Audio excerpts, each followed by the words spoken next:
Hello दोस्तों, तो metal forming processes में हम देखने वाले हैं आज हॉट वर्किंग और कोल्ड वर्किंग के बीच का डिफरेंस। देखिए, हमारे पास दो अलग अलग कैटेगरी हैं। तो हमारे पास मेटल फॉर्मिंग में पहली है कैटेगरी, वो है हॉट वर्किंग और दूसरा है कोल्ड वर्किंग। हॉट वर्किंग क्या है? देखिए, it is carried out above recrystallisation temperature. तो हम क्या करते हैं हॉट वर्किंग में, पहले जो भी ऑब्जेक्ट जिसके ऊपर आपने काम करना है उसको पहले गर्म करते हैं और उसके रिक्रिस्टलाइजेशन टेम्परेचर तक उसे लेके जाते हैं। अब आप पूछेंगे रिक्रिस्टलाइजेशन टेम्परेचर क्या है? तो देखिए, हमारे पास कोई भी ऑब्जेक्ट है तो उसके अलग अलग स्ट्रक्चर होते हैं। जैसे कि आयरन है, तो आयरन का पहला जो स्ट्रक्चर होता है जो हम रूम टेम्परेचर पर देखते हैं वो बीसीसी होता है। लेकिन उसे 450 के अराउंड जब हम उसके ज़्यादा गर्म करते हैं तो वो उसका जो स्ट्रक्चर है बीसीसी से वो एफसीसी में कन्वर्ट होना शुरू हो जाता है। तो वो जो स्ट्रक्चर चेंज होता है उस टेम्परेचर को, मिनिमम टेम्परेचर जहाँ से वो स्ट्रक्चर अलग होना शुरू कर देता है, री क्रिस्टल बनने शुरू होते हैं। नाम देखो, री क्रिस्टल, नए क्रिस्टल बनते हैं। तो उस टेम्परेचर से अबव गर्म करते हैं और उस टेम्परेचर पे हम क्या करते हैं, इस पे वर्क करते हैं। तो ये हॉट वर्किंग में गर्म करो चीज को। जैसे हम वैसे तो एग्जैक्टली मैं नहीं बोलूंगा इस चीज में, टेम्परेचर में अलग अलग हमें वेरिएशन होता है। तो अलग अलग ऑब्जेक्ट है, उसके टेम्परेचर अलग अलग हैं। कुछ ऐसे भी ऑब्जेक्ट हैं जो रूम टेम्परेचर पे ही रिक्रिस्टलाइजेशन टेम्परेचर पे आ जाते हैं।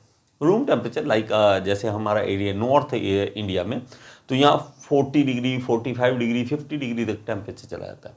ठीक है, तो वो चले जाते हैं।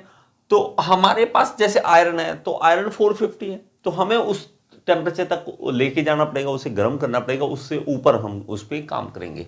तो ये कौन सा होगा? Hot working. कोल्ड वर्किंग क्या है? It is carried out below recrystallisation temperature. तो हम उसके रिक्रिस्टलाइजेशन टेम्परेचर से नीचे जब काम करें, तो सबसे इजी एग्जांपल फिर से आयरन। तो अब जब आयरन हमारे पास नॉर्मल कंडीशन में रूम टेम्परेचर पे पड़ा है, तो उसके ऊपर हैमरिंग करने शुरू कर दें, उसका बेंड करना, उसको शेप चेंज करने लग जाए, तो वो कोल्ड वर्किंग कहलाएगा। अभी हॉट वर्किंग और कोल्ड वर्किंग से फर्क क्या पड़ेगा? हॉट वर्किंग में देखिए, हॉट वर्किंग रिफाइंस ग्रेन साइजेस। तो उसके अंदर जो ग्रेन्स है तो उसका साइज चेंज हो जाता है हॉट वर्किंग में। लेकिन इसमें कोल्ड वर्किंग में क्या होता है, क्योंकि गर्म कर दिया ना पहले और रिक्रिस्टलाइजेशन टेम्परेचर पे किया, तो उसके ग्रेन्स में साइज में चेंज आएगा। लेकिन कोल्ड वर्किंग में क्या है, it distorted grain size structure. तो ये देखिए, डिस्टॉर्ट कर देता, खराब कर देता, तोड़ देता, उसके ग्रेन्स को खराब कर देता है। ठीक है, तो कोल्ड वर्किंग में ये है। और हॉट वर्किंग में देखिए, लार्ज डिफॉर्मेशन पॉसिबल। तो आपने बहुत ज्यादा डिफॉर्मेशन लानी है, उसमें चेंजेस लाने हैं अलग अलग, तो वो हम ला सकते हैं, लार्ज ला सकते हैं। लेकिन इसमें less deformation as compared to hot working. तो इसमें डिफॉर्मेशन आएगी लेकिन थोड़ी सी कम आएगी। तो हॉट वर्किंग का ज्यादा फायदा है हमें। और लेस फोर्स रिक्वायर्ड। तो हम कहते हैं ना कि लोहा गर्म है, इसके ऊपर स्ट्राइक करें, हमला करें, तो जो गर्म है लोहा, तो जब लोहा गर्म है तो उसके ऊपर हैमरिंग की भी कम जरूरत पड़ेगी, फोर्स की भी कम जरूरत पड़ेगी। तो हॉट वर्किंग में हमारे पास कम फोर्स की रिक्वायरमेंट होती है, लेकिन यहां लार्जर फोर्स रिक्वायर्ड। हैमर जो होते हैं बड़े होंगे, आपके पास फोर्स ज्यादा लगानी पड़ेगी। ठीक है, तो ऑब्वियस है यार, कोई भी चीज आप करोगे तो आपको लगता है कि ये मुड़ नहीं रही है, तो उसको आप गर्म कर लीजिए हल्का सा, उसके बाद वो बेंड इजीली हो जाता है। ठीक है, तो यहां पे देखिए, the material does not work harden. तो इसके अंदर क्या होगा कि मटेरियल जो है वर्क हार्डन नहीं होगा। वर्क हार्डन का क्या मतलब है कि जब आप उसको बेंड करेंगे, गर्म करने के बाद बेंड करेंगे, तो उसके अंदर स्ट्रेन नहीं डेवलप होगी, उसके अंदर जो स्ट्रेसेस हैं, स्ट्रेसेस जो हैं अंदर, स्ट्रेन हार्डनिंग, स्ट्रेस हार्डनिंग, वो नहीं होगा। किस तरह से है, जैसे मैं इसकी एग्जांपल आपको साथ साथ दे दूंगा। इसमें क्या है, इट कॉजेज स्ट्रेन हार्डनिंग, इसमें होता है।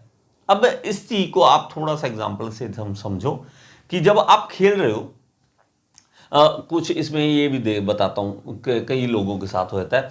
तो जिम, नया ना जिम का शौक चढ़ता है ना, तो वो जिम करवाने वाला जो बंदा है ना, वो आपको कहेगा पहले वार्म अप कर लो बॉडी।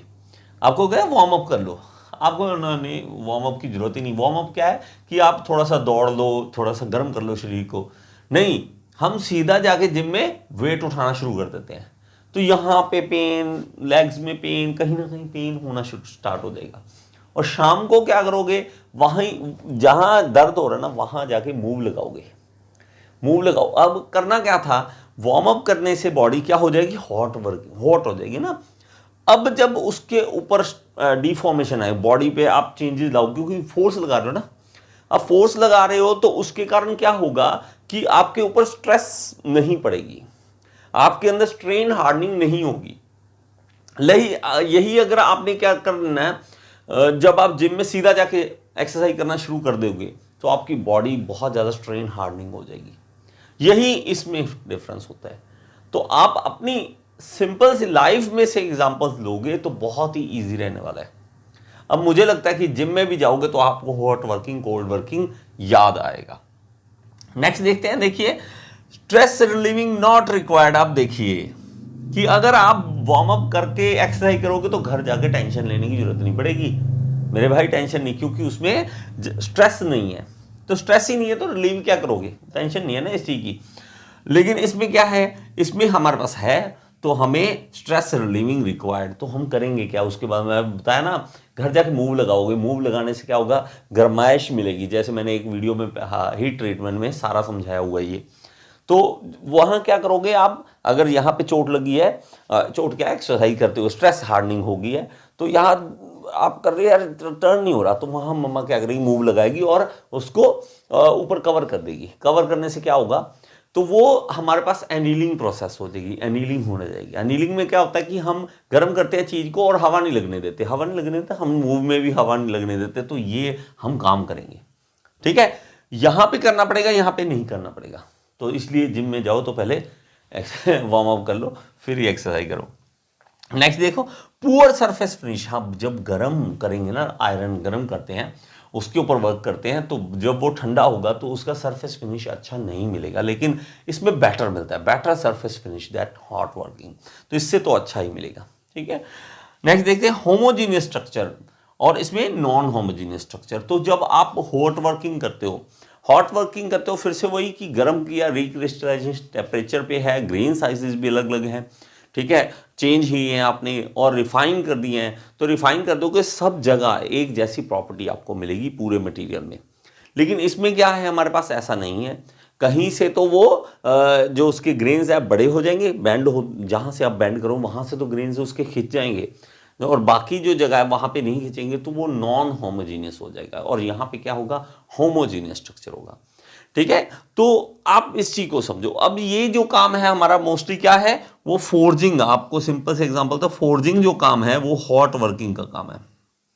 जो लोहार करते हैं वो फोर्जिंग करते हैं, और लोहार का काम क्या है, हॉट वर्किंग वाला है। लेकिन बाकी जो काम है हमारे पास, बेंडिंग, हम सीधा बेंड करना स्टार्ट कर दें किसी चीज़ को, ठीक है, उसमें हमारे पास स्लिटिंग है, काटना किसी चीज़ को, स्लिटिंग करना है, उसमें हमारे पास बेंड करना है, उसमें हमारे पास पंचिंग करना है, पंचिंग करना, पियर्सिंग करना। ठीक है, पियर्सिंग, पंचिंग, ये सब कुछ किस में आ जाएगा, हम इस कोल्ड वर्किंग में करेंगे। इसमें प्रेस की ज़रूरत पड़ती है। इसमें प्रेस वर्क जितना भी आप देखते हो ना, प्रेस वर्क, अगर कहीं इंडस्ट्री वाले एरिया में जाओ, इंडस्ट्री एरिया आपके कहीं ना कहीं आपने देखा हो, तो वहाँ आपको धम धम करके आवाज़ आएगी, तो आप समझ लेना कि वहाँ पे प्रेस मशीन चल रही है। हैवी लोड उसके ऊपर स्ट्राइक करके वो बेंड किया जा रहा है, कटिंग की जा रही है, कुछ भी किया जा रहा है। ठीक है, तो वो कोल्ड वर्किंग होता है। आई होप कि आपको ये चीज़ समझ आई होगी। समझ आया तो आप कमेंट बॉक्स में ज़रूर बताएं मुझे कि आपको इस चीज़ का समझ आया या नहीं आया, और कोई और आपको वीडियो चाहिए तो आप कमेंट बॉक्स में बताइए कि ये वाला टॉपिक मुझे चाहिए, मैं आपको वो प्रोवाइड करूँगा। Thank you so much.